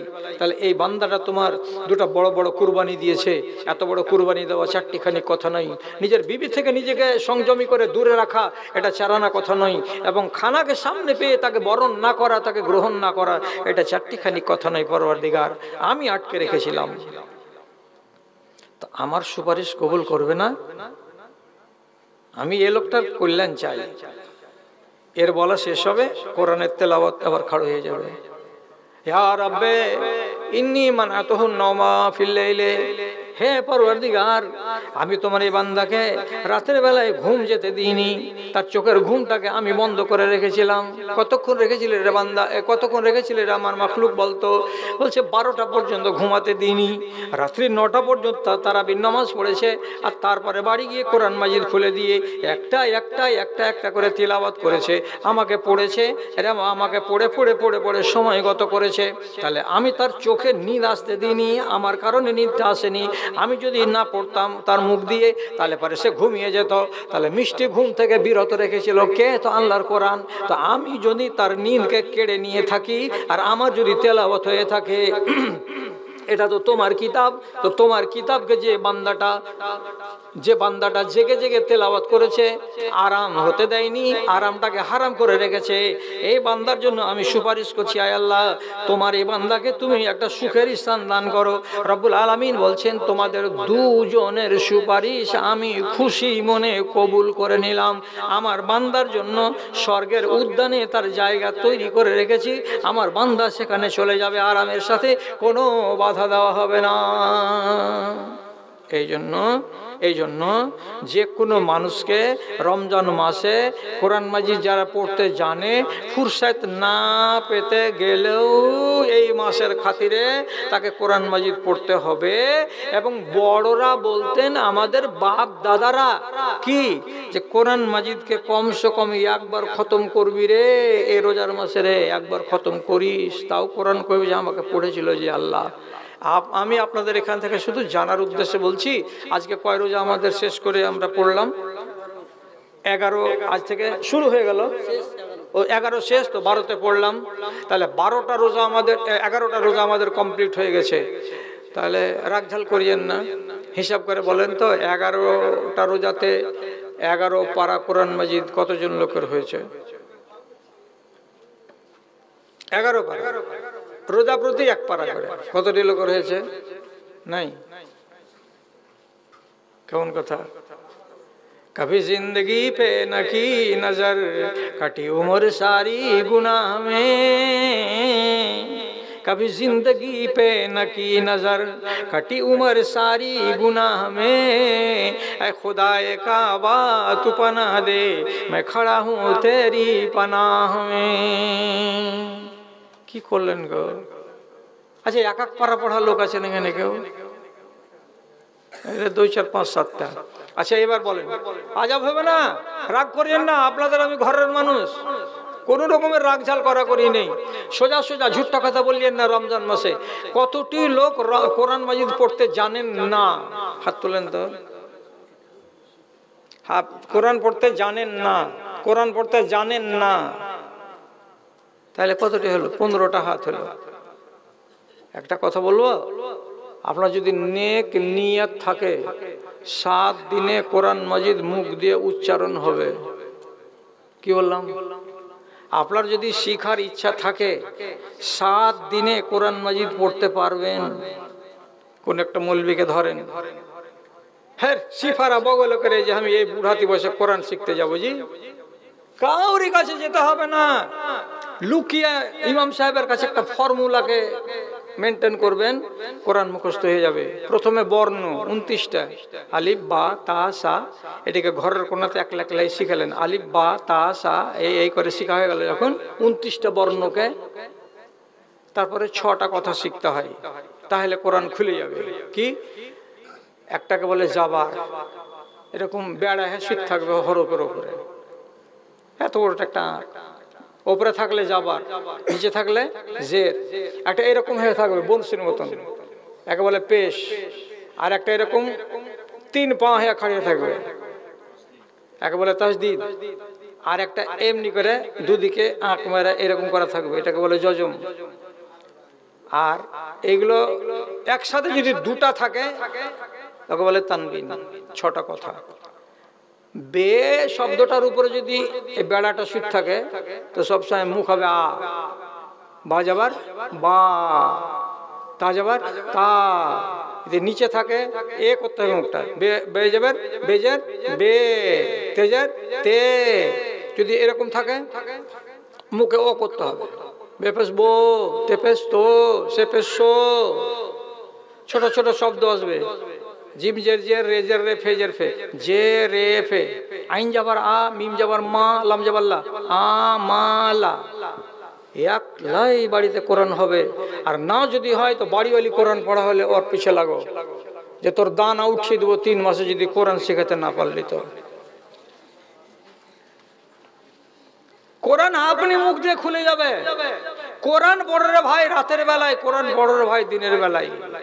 হ্যাঁ, কোরআন এত ফজিলতের জিনিস, আর রমজান মাস চলে যাচ্ছে, আপনি কোরআন মাজিদটাকে শেষ করতে পারবেন না, এটা তো বড় দুঃখের কথা। আচ্ছা, একটা কথা বলি, রমজান মাসে ফের ওয়াজ শুনতে শুনতে যদি 12টাকে পার করে দিয়ে চলে যান তো বড় ঝামেলা আছে, একটু জাগার ব্যাপার আছে, একটু ঘুমার ব্যাপার আছে, মা খালারা যারা আড়ালে আছে তাদের সাহারি রান্নার ব্যাপার আছে।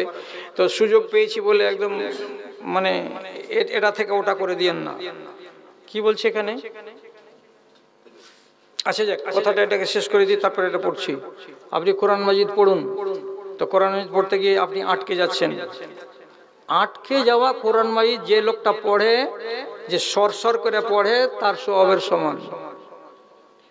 কেমন কথা বলছে জি? জি আমি সরসর করে পড়তে পারবো। ধরেলেন খতমাল্লাহু আলা কুলুবিহিম ওয়া আলা সামঈহিম ওয়া আলা আবসারিহিম গিশাওয়া ওয়া লাহুম আযাবুন আযীম। আবার মুখ চলছে, আপনার চলে না, তো কি করছেন? খতামাল্লাহু আলা কুলুবিহিম ওয়া আলা সামঈহিম। অনেক লোক নাই, তাহলে আপনি 1 পারা পড়বেন, সারা বেলা লেগে যাবে। আমরা মৌলভী সাহেবেরা 1 পারা পড়বো, 20 মিনিট লাগবে। তো 20 মিনিটে 1 পারা পড়ে আমি যতটি সওয়াব পাবো, রব্বুল আলামিন বলছেন ইয়াতাকাউ বিল কোরআন, যে মানুষটা কি করে কোরআন পড়তে গিয়ে খালি আটকে আটকে যাচ্ছে, কথাগুলো পরিষ্কার হয়ে এক দফা বেরিয়ে আসছে না, থেমে থেমে থেমে থেমে থেমে থেমে পড়ছে, এই মানুষটা আমার সমান মোকাবেলা করবে সুয়াবে আল্লাহ তাআলার কাছে।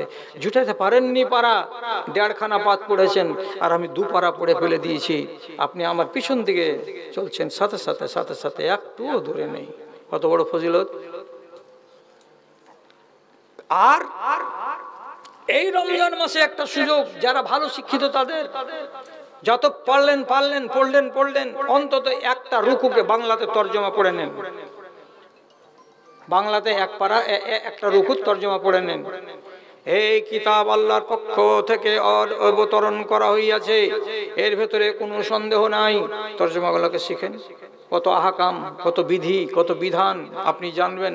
কোরআন মাজিদ খানে গিয়ে করে পড়তে গেলে আপনি 1 মাসের ভেতরে 1.5 মাসের ভেতরে গোটা কোরআনকে মুখস্থ জেনে নিলেন, তর্জমা পড়া হয়ে গেল। একটা মাওলানারা ক্লাসে বসে যেখানে পড়লো, তার থেকে আপনি 2 আনা 4 আনা 8 আনা কিছু তো পেলেন। কিন্তু মানুষের পড়ার মেজাজ নেই। রমজান মাসটাকে অবহেলাতে কাটাবেন না, আপনাকে সুযোগ নিতে হবে। শেষ হাদিস আজকের মতো বলছি, আল্লাহ পাকের নবী বলেছেন 3 বার মিম্বারে পা দিয়েছেন, 3টা স্তরে, একবার এখানে একবার এখানে তারপরে এখানে, 3 বার 3 স্তরে পা দিতে গিয়ে 3 বার বলেছেন আমিন, তারপরে আবার পা দিলেন বলছেন আমিন, তারপরে আবার 3 নম্বরে পা দিলেন দিয়ে বললেন আমিন। লোকেরা বলছে 3 বার আমিন বলার কারণ বুঝতে পারলাম না, কেন আমিন বললেন? তখন আল্লাহ পাকের নবী বলছেন জানি জিবরিল আনেফান, এক্ষুনি জিবরিল আমার কাছে এসেছিল, আসার পরে 3টা দোয়া করলো, 3টা দোয়া যখন করলো আমি তখন আমিন বললাম, আমি তখন আমিন বললাম, প্রত্যেকটা দোয়ার পিছনে আমি আমিন আমিন বললাম। কি কি 3টা দোয়া? দরকার নেই, শুধু একটা বলি, মান ওয়াজাদা রমজানা ওয়া লাম ইউগফার লাহু ফাকাদ বাউদা মিনার রাহমাতে। যে ব্যক্তি রমজান মাসকে পেল আর পাওয়ার পরে নিজের নামটা জাহান্নামের খাতা থেকে কাটিয়ে নিতে পারলো না, সে মানুষটা পোড়া কপাল, বদনসিব, আল্লাহর রহমত থেকে দূরে চলে গেল। তখন আমি বললাম আমিন। তাহলে রমজান মাসে নিজের নামকে কাটাবার টাইম আছে, এখনো টাইম চলে যায়নি, আপনাকে এটা করতেই হবে। যারা যারা গুনাহগার আছেন তারাও, যারা গুনাহগার নন তারাও রমজানের নির্জন টাইমে মসজিদের ভিতরে গিয়ে 12টা 1টা 2টা 2:30টা 3টার সময় যখন নির্জন, কেউ নেই মসজিদের ভিতরে, বাতি নিভিয়ে দিয়ে এক কোণাতে দাঁড়িয়ে 2 রাকাত নামাজ পড়ে আল্লাহ তাআলার কাছে বসে বসে কাঁদুন আর দোয়া করুন। ডাকো তারে ডাকো, মনের কালি মুছে ফেলে দিয়ে নয়ন পাতায় আঁকো। সূর্য যখন নামিবে পাটে, আধার আসবে ছেয়ে, বিশ্বজগৎ অঘরে ঘুমাবে, তুমি থাকবে চেয়ে। এমন আধারে নির্জনে বসে একবার তারে হাঁকো, ডাকো তারে ডাকো, মনের কালি মুছে ফেলে দিয়ে নয়ন পাতায় আঁকো রে, নয়ন পাতায় আঁকো। কথা অনেক আছে শোনার, কিন্তু ব্যাপারটা হলো যে 1 নম্বর কথা যে বয়স 65 বছর, 2 নম্বর কথা হলো 2টা অপারেশনের লোক, আর 3 নম্বর কথা হলো রমজান মাস গুদড়ি লাট হয়ে আছে। খালি এই এলাকার ভাইগুলোর আওয়াজ শুনতে পেলে ফেলতে পারি না। কেন? আমার উত্থান হয়েছে পাকুড়ের এই এলাকা থেকে, আর আমার কবরের যাত্রা শুরু হবে তো এই এলাকা থেকে। আমি উঠেছি এই এলাকা থেকে, এটা আমার ইতিহাসে লিপিবদ্ধ আছে। তো আপনাদের ডাক ফেলতে পারিনি বলে চলে এসেছি। গলাটা কেমন করছে বুঝতে পারছেন, চেঁচাতে পারছি বুঝতে পারছেন, থস করছে গলা বুঝতে পারছেন, সবই বুঝতে পারছেন। আর লম্বা করব না, শুধু এটা অনুরোধ করব, নির্জনে বসে আল্লাহ তাআলার কাছে রমজান মাসে একদিন কাঁদেন। আপনার কাঁদাতে এটাই যেন কথা থাকে, পরওয়ারদিগার আমার নাম তুমি কাটাও জাহান্নামের খাতা থেকে। একটাই বাক্য। যেমন মানুষের পা ধরে কাঁদে আর বলে তুই মাপ না দিলে আমি তোর পা ছাড়বো না, তখন কাবু হয়ে যায় মানুষ, সঙ্গে যাচ্ছে যা যা যা তোকে মাপ দিন। আপনি আল্লাহকে সামনে পাবেন না, তবু আন্দাজের উপরে বলুন আল্লাহ তুমি সামনে আসো, তুমি আমার নাম জাহান্নামের খাতা থেকে কাটিয়ে দাও। কাঁদতে আরম্ভ করে দেন, কাঁদতে আরম্ভ করে দেন। মসজিদের ভেতরে রাত 1টা 2টা 2:30টা 3টার সময়তে কেউ নেই মসজিদে, গুম সুম মসজিদ, ওখানে ডাকবে, দোয়া করবেন, নামাজ পড়বেন। আর মাওলানা সাহেব কাঁদা যাবে না, যাবে যাবে।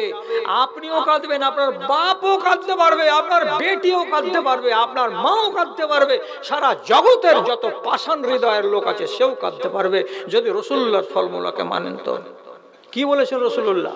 কি বলেছেন?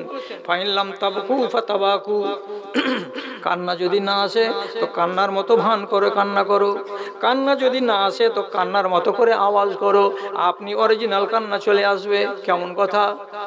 নির্জন মসজিদ, আলো জ্বলে না, কেউ জেগে নেই, আমি একাই গুনাহগার, মসজিদের কোনায় 2 রাকাত নামাজ পড়েছি, এবার আল্লাহ তাআলার কাছে দোয়া করছি।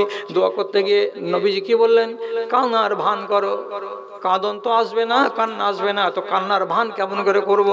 পরওয়ারদিগার, অনেক গুনাহ খাতা করেছি, যৌবনকালের দিকে দেখছি তো আল্লাহর অন্ধকার আর অন্ধকার, এই করেছি সেই করেছি, মালিক তুমি জানো আর আমি জানি, অন্য কেউ জানে না। পরওয়ারদিগার, এই গুনাহ যদি জমে থেকে যায় আল্লাহ জান্নাতের মুখ দেখতে পাবো না, মালিক তুমি আমাকে ক্ষমা করো, আয় আল্লাহ তুমি আমাকে মাফ দাও, আয় আল্লাহ তুমি আমাকে মাফ দাও, আয় আল্লাহ তুমি আমাকে মাফ দাও। তোমার দরবার ছাড়া অন্য কোনো দরবার নেই মালিক, তুমি যদি হেত করে হাঁকিয়ে দাও তো কার দরবারে আমি যাব? তুমি তো যারা কাঁদে তাদেরকে ভালোবাসো, যে পায়ে পড়ে তাদেরকে তুমি ভালোবাসো। আমি গুনাহগার আল্লাহ, আমার চাইতে অনেক বড় বড় গুনাহগারকে তুমি মাপ দিয়েছো। আয় আল্লাহ, কত কত গুনাহগার দুনিয়াতে মাপ পেয়ে গেছে, তো আমি কেন মাপ পাবো না? আল্লাহ তুমি আমাকে মাপ দাও, আল্লাহ তোমার কাছে মাপ চাইছি। আর গুনগুন গুনগুন করে কান্নার ভান করেন, আর একা একা নিজে নিজে আওয়াজ করেন। 1টা মিনিট থেকে 1.5 মিনিট, 1.5 মিনিট থেকে 2টা মিনিট ভান করে করে যখন নির্জনে অন্ধকারে এমনি করে আল্লাহ মাফ দাও, আল্লাহ মাফ দাও, আল্লাহ মাফ দাও করবেন, অরিজিনালি চোখের কোনা দিয়ে পচা পানি বেরিয়ে আসবে। রে জালিম, জালিমের চোখের পানির কত দাম!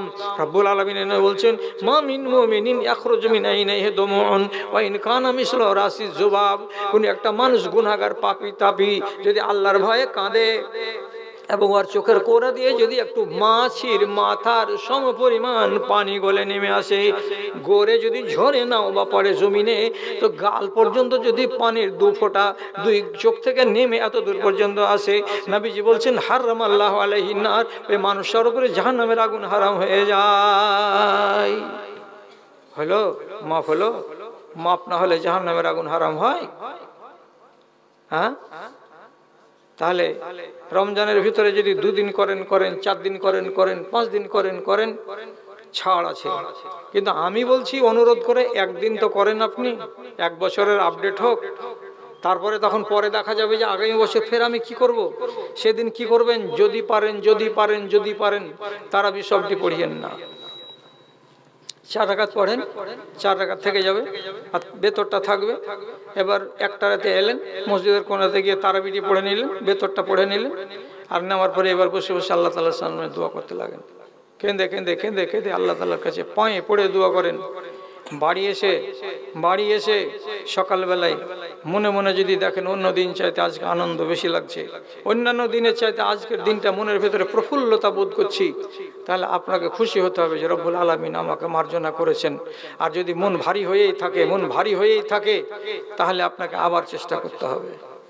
প্রফুল্ল মন হবে যদি আল্লাহর বকশিশ হয়ে যায় রাতের বেলায়। তো অনেক কথা শুনলেন, অনেক কথা থাকলো, হায়াত বাকি তো মোলাকাত বাকি। এটা যে কি লিখছে মাওলানা সাহেব, অনেক আলিম বলছে টাকার যাকাত টাকায় দিতে হবে, কাপড় বা খাদ্যদ্রব্য দেওয়া যাবে না। আপনার মতামত জানতে চাই। টাকার যাকাত টাকা দিয়ে দিতে হবে না, টাকার যাকাত থেকে লুঙ্গি, শাড়ি বা খানা পানি গরিবকে দেওয়া যাবে কি যাবে না, এই ব্যাপারে জিজ্ঞাসা। কথা হলো এরকম করে টেবিল চাপড়িয়ে গাল দিয়ে বেশি তাফালিং করে আর ডায়লগ মেরে কথা বলা আমার অভ্যাস নয়। হাদিসকে বুঝতে চেষ্টা করুন। একটা লোক, উট আছে ওর কাছে 26টা, 25টা পর্যন্ত উটের যাকাত হলো বকরি দিয়ে, আর যেমনি 26 হয়ে যাবে উটের যাকাত দিতে হবে তাকে 2 বছরের একটা উট। এবার লোকটার কাছে যদি 2 বছরের উট না থাকে, ওর কাছে যদি 3 বছরের উট থাকে, তো যে আদায়কারী আছে সে আদায়কারীটা 3 বছরের উটটা নিয়ে নিবে। কথা বলেন, যদি বুঝে থাকেন তো। বেশি নেওয়া হলো না? কি বলছেন? আবার বলছি, যাকাতে পাবে 2 বছর বয়সের উট, কিন্তু এই লোকটার কাছে 2 বছর বয়সের উট নাই, আছে কত? 3 বছর বয়সের উট। তা আদায়কারী খালি হাতে ঘুরে যাবে? 3 বছর বয়সের উটটা যাকাতে ও নিয়ে নিবে। বেশি যে হয়ে গেল। বুখারী শরীফের হাদিসে ঝকঝক করছে নক্ষত্রের মতো নবীজি বলে গেছেন, তুমি যে বেশি নিয়ে নিলা তার জন্য এই লোকটাকে যার উটের জাকাত নিলা তাকে তুমি 2টা বকরি ঘুরিয়ে দাও, দাও যে তোমার 2টা বকরি দিলাম, কেন যে বেশি চলে এসছে আমার দিকে। যদি 2টা বকরি তোমার কাছে না থাকে তো 20টা দিরহাম মানে 20টা আরবের টাকা ওকে দিয়ে দাও। বকরি থাকলে বকরি দাও, বকরি না থাকলে কি দাও? কি দাও? দিরহাম মানে আরবের টাকা, টাকা দিয়ে দাও। উল্টা হয়ে গেল। কি উল্টা হলো? যে জাকাত নিতে এসেছে সে পাবে 3 বছরের উট একটা জাকাতে, 2 বছরের, কিন্তু এই বেচারি দিতে পারলো ওকে 1 বছরে, 2 বছরে দিতে পারলো না।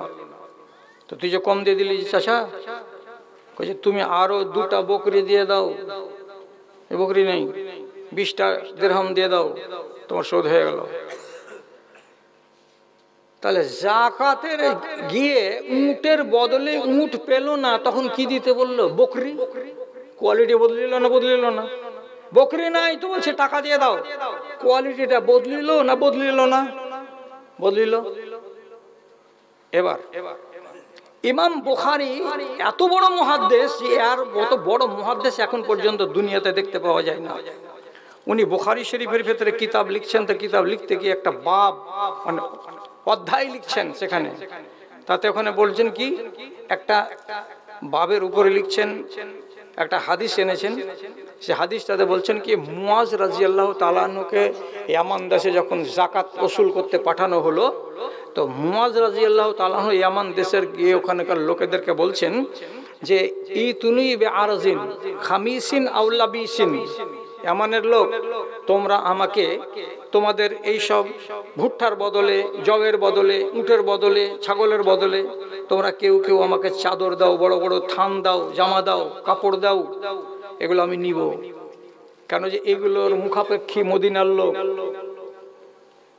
এই হাদিসটাকে হযরতে তাউস বর্ণনা করেছেন মুয়াজ থেকে, কিন্তু মুয়াজকে উনি দেখেননি, তার জন্য এটাকে বলা হয়েছে মুরসাল।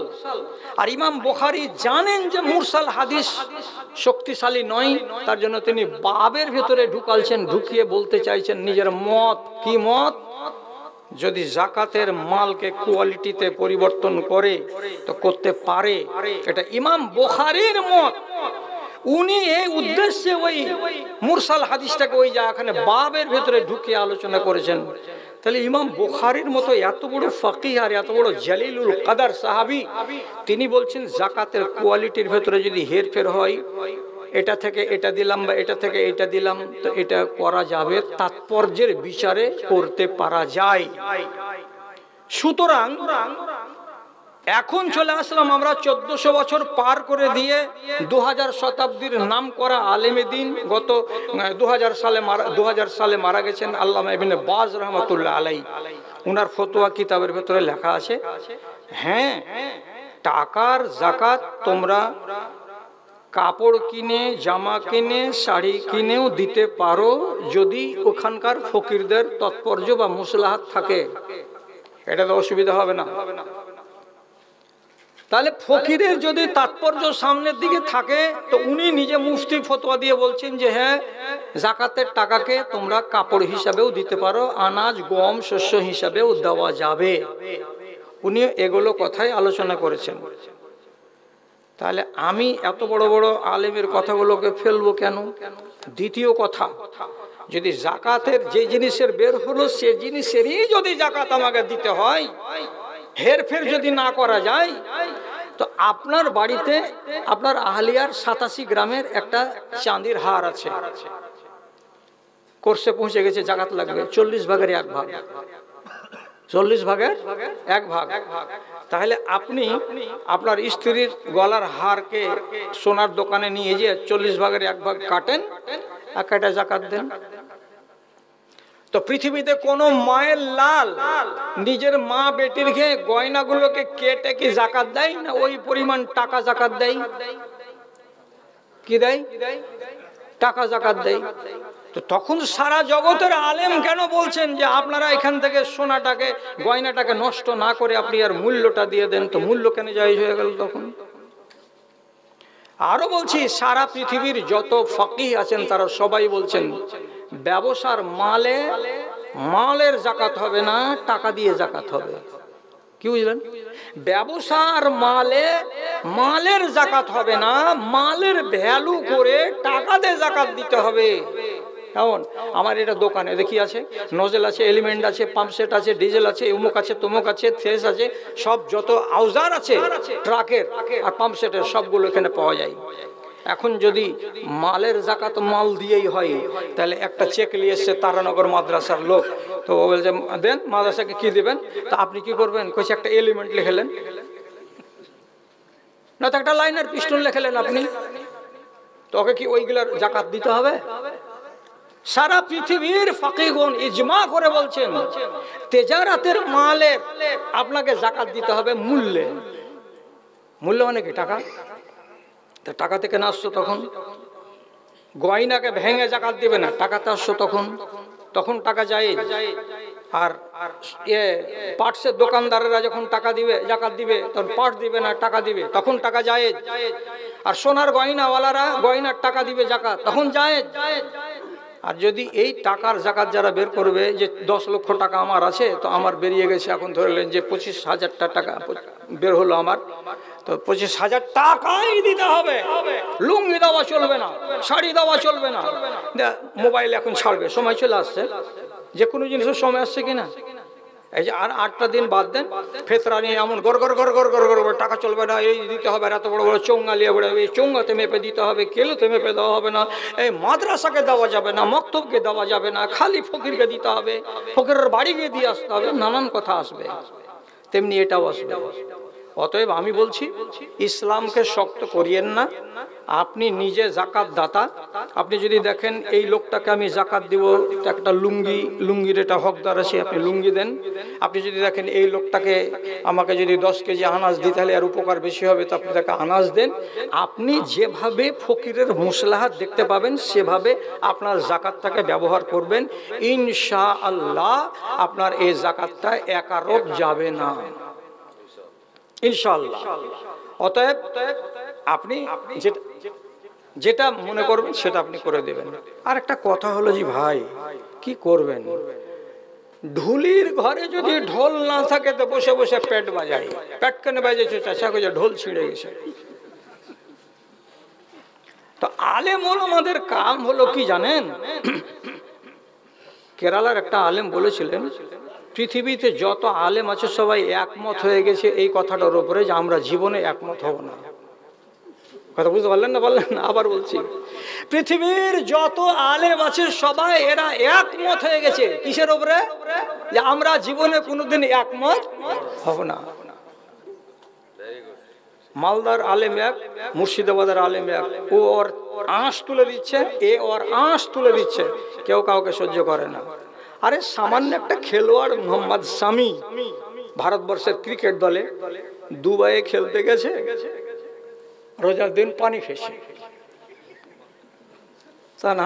মুর্শিদাবাদের একটা আলেম আর অন্যান্য জায়গায় আলেম বলছে, হ্যাঁ স্যার এটা মুসলমান, রোজার দিন এরকম করে লক্ষ লক্ষ মানুষের সামনে এরকম করে বোতল পানি খেয়ে নিল, লাগলো মোহাম্মদ শামির পিছনে, তো আর পোস্ট মটাম করে ছেড়ে দিল। আমি বলছি একটু দয়া করে আলেমের বেটা আলেম, কি দয়া? মুসাফিরের উপরে রোজা আছে, হ্যাঁ না বললেন না? নাই, আমার মন আমি রোজা রাখবো না, আল্লাহ ছাড় দিয়েছে আমাকে। তো কলকাতা থেকে দুবাই 2500 কিলোমিটার রাস্তা, এটা সফর না সফর নয়?